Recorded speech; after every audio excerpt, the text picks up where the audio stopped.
عليكم ورحمة الله وبركاته. الحمد لله الذي أوجب على الموسرين من المسلمين زكاة ماله.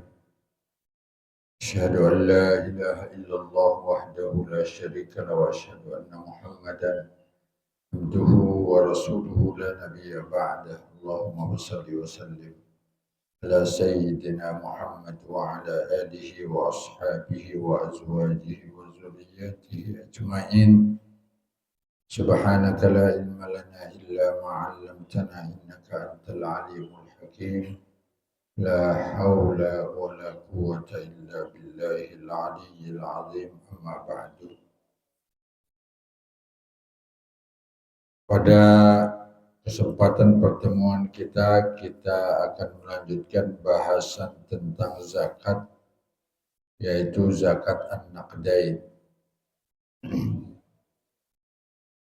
Zakat emas dan perak.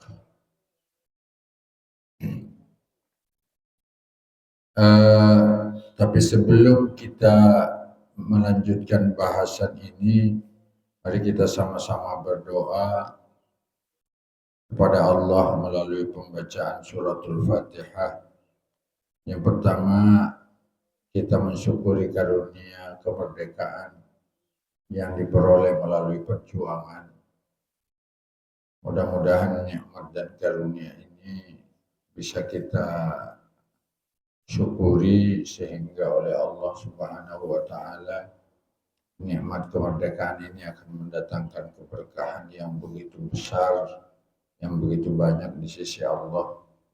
Yang kedua, kita mendoakan para pejuang kita, orang-orang tua kita, nenek-nenek kita, kakek-kakek kita yang memperjuangkan kemerdekaan bangsa ini 79 tahun yang lalu, yang berjuang karena lillahi kalimatillah syuhada, gugur memperjuangkan kemerdekaan. Mudah-mudahan oleh Allah Subhanahu wa taala diampuni segala dosa-dosanya, dan mudah-mudahan oleh Allah ditempatkan di sisinya di tempat yang mulia, dan dijadikan kita keturunannya, orang-orang yang menikmati kemerdekaan ini, dapat mengisi kemerdekaan ini semakin berkualitas. Nilai kemerdekaan itu kita nikmati dan mendatangkan kemakmuran dan keadilan bagi bangsa kita secara umum. Dan mudah-mudahan pemimpin yang memimpin negeri ini selalu diberikan oleh Allah kekuatan untuk mensejahterakan, mendatangkan keadilan bagi seluruh penduduk negeri yang dimerdekakan ini, apapun agamanya ya, dan apapun keyakinannya, karena itu kita sudah sepakat di dalam lambang persatuan negeri kita. Mudah-mudahan selalu diberikan oleh Allah kemampuan, dan yang ingin menyalahkan nilai kemerdekaan ini dalam memimpin selalu diberikan oleh Allah hidayah dan inayah oleh Allah serta taufik, sehingga dia niatannya, perilakunya dan perbuatannya betul-betul untuk memakmurkan bangsa ini. Ala hadhihi wa likulli niyatin salihah wa ila hadratin nabiyil mustafa Muhammadin sallallahu alaihi wasallam wa ali baitihi wa azwajihi wa ashabihi. Sya'ulahumul Fatihah. A'udzu billahi minasyaitonir rajim. Bismillahirrahmanirrahim. Alhamdulillahi rabbil alamin. Ar-Rahmanir Rahim. Maliki yaumiddin. Iyyaka na'budu wa iyyaka nasta'in. Ihdinas siratal mustaqim. Siratal ladzina an'amta 'alaihim ghairil maghdubi 'alaihim waladdallin. Amin. Puji syukur kehadirat Allah atas segala karunia-Nya. Mari kita pasang niat thalabul ilmi karena Allah Subhanahu wa taala. Bismillahirrahmanirrahim. Zakatun naqdain. Zakat emas dan perak. Zakat perhiasan yang dilisankan oleh Allah dan dilisankan oleh Rasulullah, yang wajib dizakati itu adalah emas dan perak. Walaupun perhiasan yang lain ada yang lebih mahal, tapi tidak dibebankan kewajiban zakat oleh Allah dari sisi jenisnya. Jadi dia tidak termasuk komoditas zakat. Kalau emas dan perak menjadi komoditas zakat yang kalau kita miliki, ya, ada batas ukurannya, nanti akan kita sampaikan, maka wajib dizakatkan, dikeluarkan zakatnya. Sesuai lisan Allah dalam firman-Nya, وَالَّذِينَ يَكْنِزُونَ الذَّهَبَ وَالْفِضَّةَ وَلَا يُنْفِقُونَهَا فِي سَبِيلِ اللَّهِ فَبَشِّرْهُمْ بِعَذَابٍ أَلِيمٍ. Dan orang-orang yang menyimpan, menimbun az-zahaba emas, wal fiddata dan perak, wala yunfikunaha fi sabilillah, kemudian dia tidak keluarkan infaknya, zakatnya di jalan Allah, fabashshirhum, maka beri kabar kepada mereka, bi'azabin alim, dengan siksa yang amat pedih yang menunggu. Ya. Dan di dalam lisan Rasulullah Sallallahu Alaihi Wasallam juga disampaikan dari hadis Abi Hurairah radhiyallahu anhu, qala Rasulullah Sallallahu Alaihi Wasallam, ma min sahibi zahabin wala fiddatin la yuaddi minha haqqaha illa idza kana yaumal qiyamati tunihat lahu safaihu min narin fa uhmiya 'alaiha fi nari jahannam fayuqwa biha jambuhu wa zahruhu. Al-hadis. Dalam lisan Rasulullah Sallallahu Alaihi Wasallam juga membahasakan tentang emas dan perak, disertai dengan ancaman. Sama, Allah juga memberikan ancaman, dipertegas oleh Rasul dengan ancaman dan cara Allah akan mengazab orang-orang yang tidak mau mengeluarkan zakat emas dan perak. Rasulullah SAW dalam hadis sahih yang diriwayatkan oleh Imam Muslim dari sahabat Abdurrahman bin Sakhar Abu Hurairah.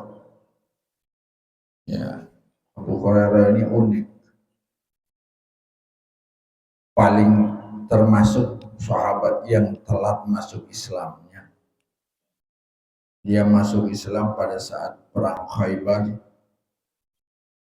Ya, setelah perang Khaybar dia baru masuk Islam tahun ke-7 Hijriah.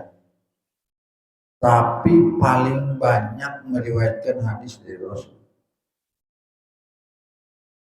Abu Bakar kalah, Umar kalah jumlah, bahkan istri Nabi juga kalah, Abdullah bin Umar kalah. Lebih dari 5.000 hadis beliau riwayatkan dari Rasulullah Sallallahu Alaihi Wasallam. Sehingga dilihat oleh sebagian orang ini celah untuk kemudian apa? Meruntuhkan Islam, untuk membuat umat Islam itu ragu dengan hadis Nabi. Dan itu celah itu. Masa orang yang belakangan masuk Islam ente percaya meriwayatkan hadis lebih banyak dibanding orang yang masuk Islamnya lebih awal, kayak Abu Bakar. Dia sudah berapa lama bergaulnya sama Rasulullah. Masa orang yang cuma 3 tahun bergaul sama Rasul, dia lebih banyak meriwayatkan hadis. Ya. Maka kemudian apa?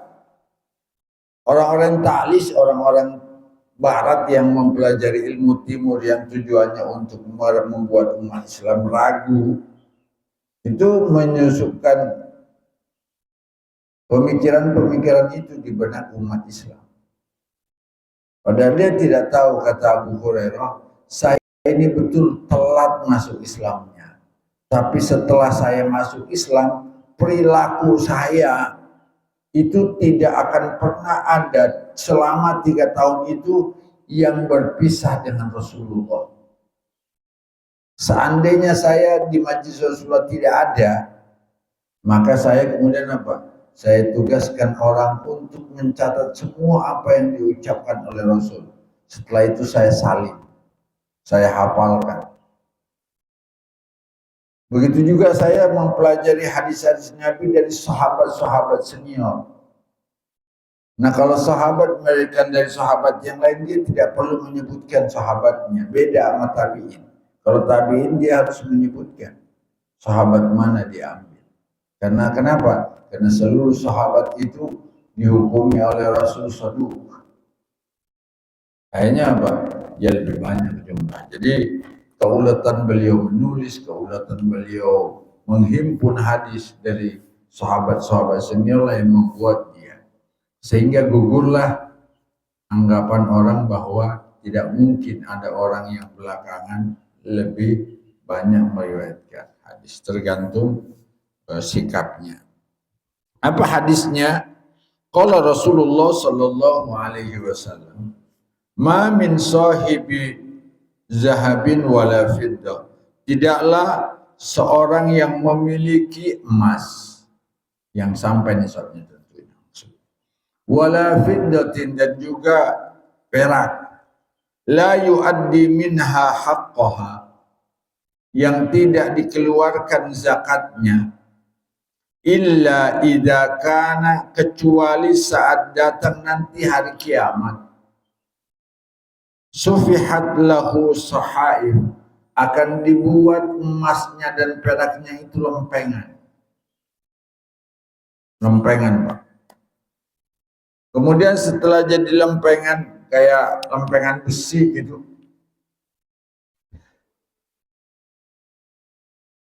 sohaifu minnar, lempengan dari api neraka, fa'uhmiyat alaiha, kemudian apa? Dipanaskanlah lempengan itu, apa?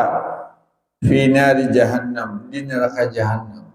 Setelah panas, fatukwa, ditempelkan. Ditempelkan, makanya karena bendanya panas, kayak menempelkan setrikaan di baju. Ya. Fatukwa fayukwa, maka dia apa? Ditempelkan, ya, biha, dengan besi lempengan panas yang sudah dipanaskan di api jahanam itu, jambuhu, ya, bagian pinggang, ya, kiri dan kanan, ya, wa zahruhu, dan punggungnya, ya. Nah, itulah bentuk siksaan bagi orang yang tidak mau mengeluarkan zakat emas dan perak yang dibahasakan oleh Al-Quran dan dibahasakan oleh baginda Rasul, disertai dengan ancaman. Pertanyaannya kemudian, kenapa cuma zakat emas dan perak? Kenapa berlian intan kok nggak wajib zakat? Secara jenis, kalau ukurannya cukup. Ya. Salah satu jawabannya adalah karena emas dan perak itu dulu menjadi landasan ekonomi sampai sekarang. Ya.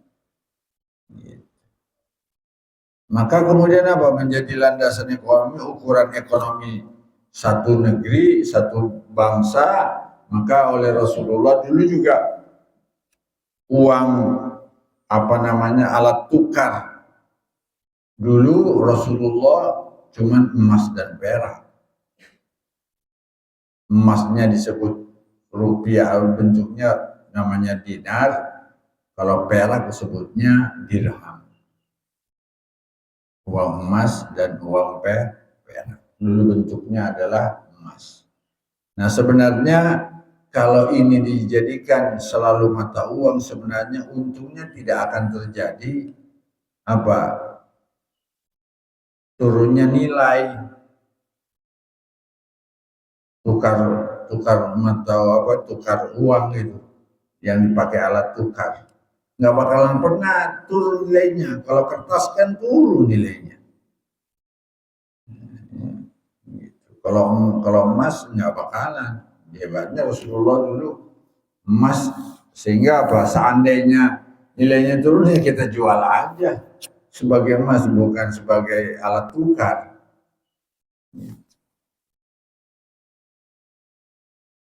Nah, itu alasannya yang disampaikan. Kemudian syurutu zakatin naqdain, syarat zakat emas dan perak. Syurutu zakatin naqdaini salasah. Syarat mengeluarkan zakat emas ada 3. Al-awwalu al-haulu. Yang pertama harus haul. Perputaran 1 tahun. Jadi kalau saya memiliki emas sampai nisab ini udah kena 1 tahun, maka wajib zakat. Ya, artinya ketika udah sampai nisab cuma sekali setahun dikeluarkan zakatnya. Sebagaimana sabda Nabi, la zakata fi malin hatta yahula alaihi al-haul. Tidak wajib mengeluarkan zakat harta kecuali sudah haul, ya, sudah berputar 1 tahun. Yang kedua, walaupun kalau emas ada syarat haul, ada beberapa komoditas zakat yang tidak wajib haul. Kayak apa tadi yang kayak kemarin yang kita jelasin tentang hasil pertanian. Itu nggak perlu haul. Pokoknya panen zakat. Ya kalau panennya 2 kali berarti 2 kali zakat. Ya. Kemudian wasani yang kedua, alla yakuna huliyan mubahan, li'anna al-huliyil mubah mu'iddun listi'malin mubahin fa asbaha al-awamil minal mawashi. Yang kedua, harus emas itu tidak berbentuk perhiasan yang boleh dipakai.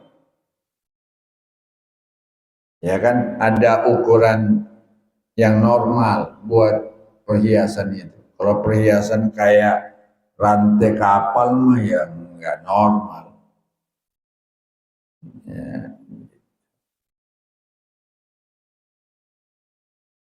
Maka kalau perhiasan masih mubahin, ya, li'annal huli, karena perhiasan yang boleh itu disiapkan untuk dipakai pada pemakaian yang boleh. Ya. Pemakaian yang boleh maksudnya siapa? Yang boleh pakai itu wanita. Sekaya-kayanya laki-laki oleh Allah tidak diizinkan untuk menggunakan perhiasan emas. Yang kita sekarang banyak saksikan. Ya, dibikin kalung lah, cincin emas.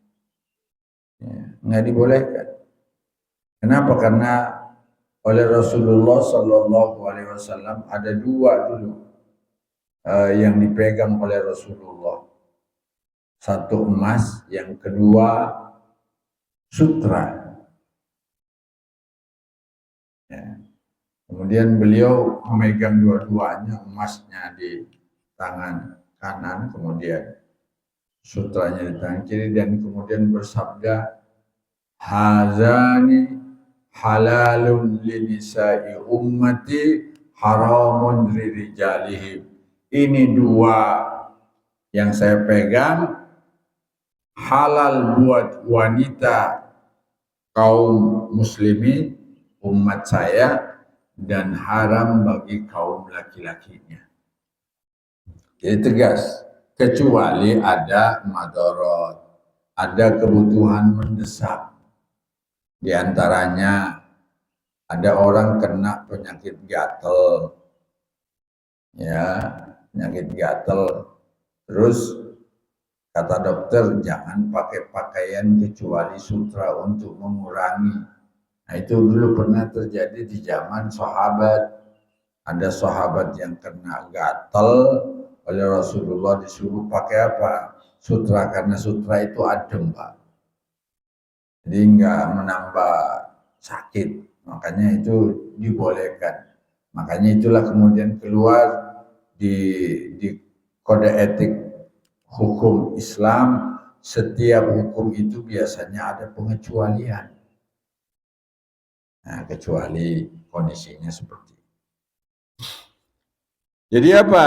Di sini dikatakan asani alla yakuna haliyan huliyan mubahan, tidak termasuk perhiasan yang boleh.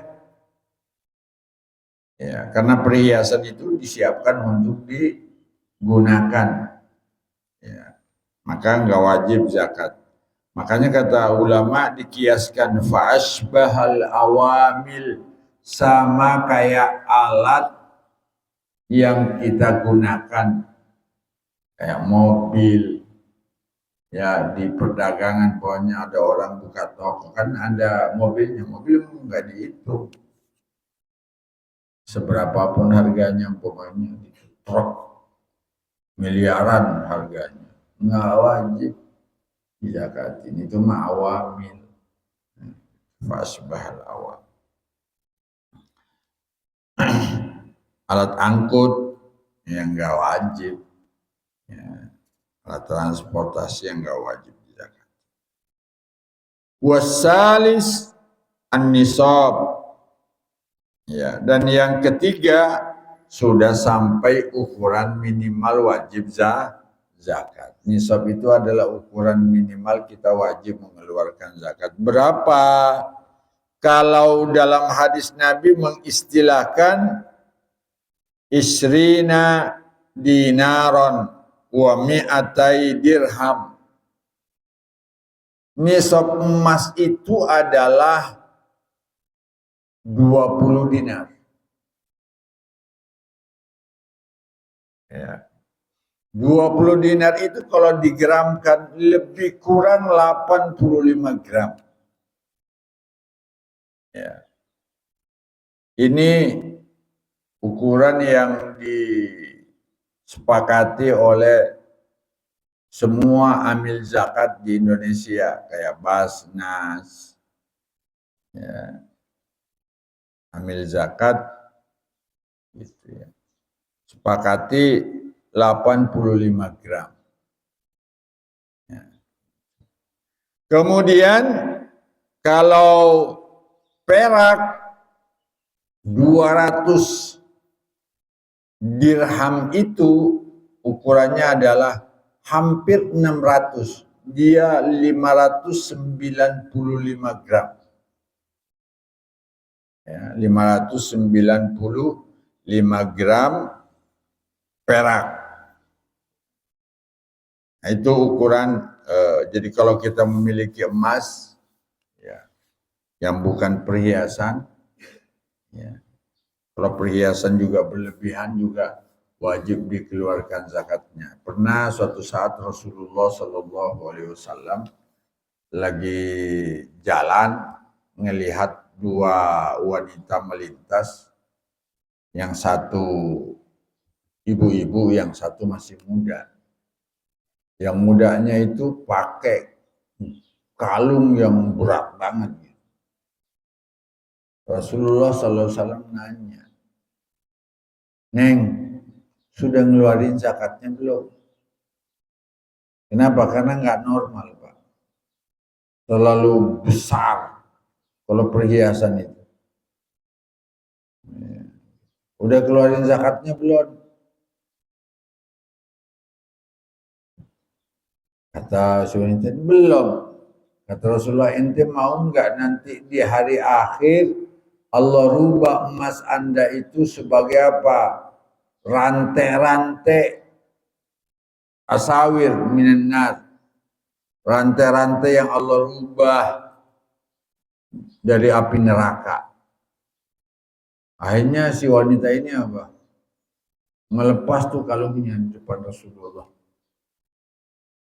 Nah, jadi kalau nggak normal perhiasan juga wajib zakat. Makanya di sini tadi al-huli al-mubah, huliyan mubahan, perhiasan yang normal yang memang boleh dinikmati oleh wanita. Ya, berlebihan juga nggak boleh. Sebagian, mohon maaf, sebagian suku di kita itu suka kalau pakai perhiasan itu subhanallah. Ya. Kayak toko-toko emas berjalan, Pak. Ya, nggak usah saya sebutlah sukunya. Ya. Ada di beberapa suku emas. Naik haji malah belinya emas. Iya, ada itu. Katanya biar berkah emas dari Mekah, padahal itu mah produk-produk antam juga dikirim ke sana dijual. Belinya di tanah suci. Akhirnya kadang-kala ada masalahnya tuh di imigrasi ya, Pak. Pajaknya belum ada. Nah, kalau itu udah berlebihan. Yang berlebihan ini ya nggak boleh. Sebagaimana sabda Nabi mengatakan laisa fi ma qalla fi aqalla min isrina dinaron syai'un wa fi isrina nisfu dinar. Tidak ada zakat pada emas yang kurang dari 20 dinar. Ya. Dan setiap sampai 20 dinar maka wajib mengeluarkan setengah dinar. Artinya 2,5%. Ya, zakatnya. Wa nisabul fiddah, nisabnya perak seperti saya bilang mi'atai dirham. Wa hiya khamsu awakin bi ijma'il ulama. Dan itu 200 dirham itu disebut juga dalam istilah ukurannya 5 awak, 5 aukun. Ya. Dan itu timbangannya seperti saya bilang tadi, ukurannya adalah 595 gram.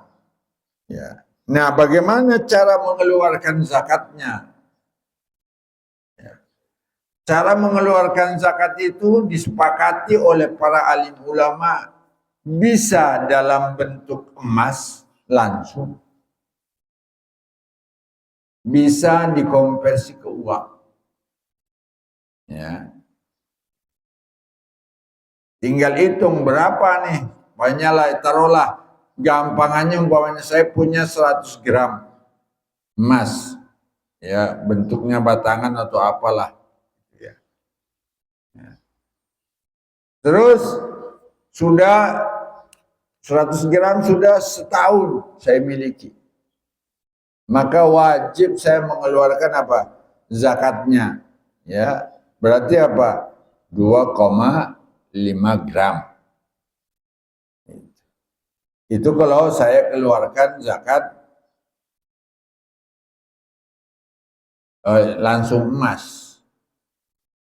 Tapi kalau saya konversi, bisa juga konversi.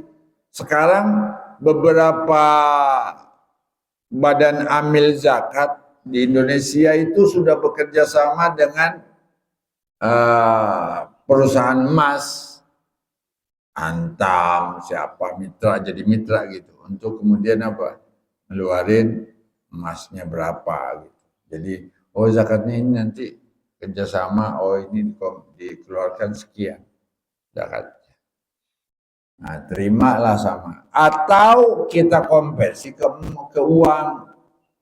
Pokoknya saya punya 100 gram tadi. Kita gampangan ngitungnya berapa? 1 gramnya umpamanya 1 juta. Walaupun saya tahu sekarang lebih 1 juta. Anggap aja 1 juta gitu. Ya. Sehingga apa? Hasil dikonversikan ke rupiah, dapatnya 100 juta. Berapa zakatnya? Gampang, 2,5% ya 2,5 juta. Gitu. Dikonversi ke sana. Begitu juga perak. Ya, bahkan zakatnya 2,5% zakatnya, dan kemudian apa? Dikeluarkan zakatnya. Jadi yang wajib dizakati itu adalah 2,5%. Ya, sebagaimana tadi dilansir oleh Allah, wa fi asyrina nisfu dinar. Setiap 20 dinar Anda wajib mengeluarkan setengah dinar. Berarti 2,5% dari jumlah zakat. Nah ini tentang zakat emas dan perak yang tadi saya katakan yang menjadi perhatian Islam. Kenapa? Karena menjadi landasan ekonomi setiap negeri ya sampai sekarang. Ukurannya itu adalah emas. Makanya ketika terjadi devaluasi uang, emasnya juga sama tuh di suatu negeri. Ini kalau kita mata uangnya turun ya emasnya naik harganya. Gitu. Ya. Dan makanya menjadi apa, landasan ekonomi satu negeri, ukuran suatu, maka oleh Rasulullah SAW ini yang harus menjadi komoditas zakat, ya, barang yang wajib dizakatin, sehingga perhiasan yang lebih mahal kan ada berlian miliaran-miliaran, tapi kok nggak wajib zakat kalau ada orang memiliki perhiasan, ya. Kok nggak wajib dizakatin itu, kecuali kalau dia memang tujuannya untuk dibisniskan tuh berlian, maka kenanya dia di zakat perdagangan. Tapi bentuknya ini, ya saya punya harganya kalau dibanding sama emas nggak ada apa-apanya. Saya punya 5 gram berlian bisa harganya miliaran. Tapi kalau emas paling cuma 5 atau 6 juta. Nah, tapi tetap aja Rasulullah dan oleh Allah membahasakannya, kita tidak bisa mewajibkan sesuatu yang tidak dijelaskan walaupun harganya lebih mahal. Makanya itu letaknya kita ta'atullahi wa rasulih. Apa yang disampaikan oleh Allah itulah yang harus kita taati. Bagi orang yang di luar apa yang dibahasakan oleh Allah, apa yang disampaikan oleh Rasulullah dalam sabdanya, maka kita tidak wajib membebankan orang untuk mengeluarkan zakat. Nah itu mungkin tentang zakat emas dan perak dan cara mengeluarkannya. Setelah itu nanti kita akan bahas tentang babut tijarah, zakat emas dan perak. Setelah itu baru masuk zakat fitrah. Nah, setelah itu kemudian kita akan bahas kenapa keluarga Nabi kok nggak boleh menerima zakat. Ya, karena keluarga Nabi itu adalah keluarga suci, sementara dalam prediksi dalam pandangan Islam zakat itu kan yang membersihkan harta ya, setiap muslim. Masa kotoran hal jadi pembersihnya kok diberikan ke keluarga yang suci, maka oleh Nabi nggak dibolehkan oleh Allah menerima apa? Nabi dan keluarganya tidak boleh menerima zakat, boleh menerima hadiah, ya, sedekah hadiah. Tapi kalau zakat nggak dibolehkan, ya, dalam Islam. Ya, itu mungkin disampaikan, nanti kita akan bahas berikutnya karena udah hampir jam 6 jua, maka saya sampaikan bahasan itu. Monggo silakan kalau ada yang mau didiskusikan sebelum saya tutup dengan doa. Waktu bangkit jiwaku